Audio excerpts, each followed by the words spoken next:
যারা বলছিল তারাই ভেন্নিস হওয়ার মতো পরিস্থিতি তৈরি হয়েছে।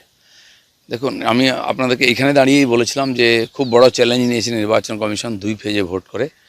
যদি শান্তিপূর্ণ ভোট করে এটা ঐতিহাসিক ভোট হবে, আর সেটা হয়েছে। চাইলে প্রশাসন অনেক কিছু করতে পারে। কালকে শুধু জ্ঞানেশ কুমার নয়, সেন্ট্রাল ফোর্স তো তাদের ডিউটি করেছে। পশ্চিমবাংলা পুলিশেরও বডি ল্যাঙ্গুয়েজ চেঞ্জ হয়ে গেছে। তারাও চাইছেন যে আমাদের সুযোগ দেওয়া হোক, আমরাও করে দেখাবো। আমার মনে হয় সেই সুযোগটা জনতা তাদের দেবে। এক প্রকার তাই, কারণ পুলিশই সবচেয়ে বেশি পাবলিক কন্ট্যাক্ট করে, পাবলিকের গালাগালিও খায়, পাবলিকের মারও খায়, ভালো কাজে প্রশংসাও পায়।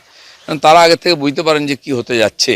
তা নাহলে একজন সাধারণ পুলিশ অফিসার যেভাবে কার্তিকবাবুকে চমকাচ্ছিল, মানে সোজা কথাটা সোজাভাবে বলছিল, এইভাবে পিঠ সোজা করে কথা বলা পুলিশ আমরা বাংলায় দেখিনি। এটা খুব ভালো লেগেছে আমার। আমি মিডিয়ার কি বলে সোশ্যাল মিডিয়ার চর্চা করি না, আমার প্রোগ্রামের খালি ছবি দিই। সেজন্য সোশ্যাল মিডিয়ায় নেই, আমি ফেসবুকে নেই, ফেস টু ফেস সবসময় থাকি। তো কিছু লোক আছে সোশ্যাল মিডিয়াতে সরকার তৈরি করে, ভাঙে, মিনিস্ট্রি তৈরি করে, প্রত্যেকবারই হয়। তাদেরকে একটু মাথা খাটাতে দিন। এমনি অফ দ্য রেকর্ড আপনার পছন্দের মিনিস্ট্রি কি, কোন দপ্তর, আপনি কোনটা স্বচ্ছন্দ? আমি তো সরকার চাইছি, মিনিস্ট্রি নয়। আগে সরকার হোক, তারপরে মিনিস্ট্রির কথা হবে। আর এখন পশ্চিমবাংলার মানুষ সরকার পাল্টাতে চাইছে। দেখছেন না, কাল থেকে আবহাওয়াই পাল্টে গেছে কীরকম। সরকার তো পাল্টাবেই। যদি 8 বার থেকে 2 বারে আসে, একবারেও হতে পারে। প্রশ্নটা হচ্ছে যে এবারে অনেকে বলছে এত ফোর্স। আপনি ভাবুন, গতবারে 8 বার হয়েছিল, এই ফোর্সকে ঘুরিয়ে ঘুরিয়ে দেওয়া হয়েছিল। তো 8 গুণ ছিল ফোর্স। তাহলে হিসাব করুন, আপনি যদি 1 লাখ ফোর্স এসে থাকে, তো 8 বার ডিউটি হচ্ছে 8 লাখ হয়ে গেল।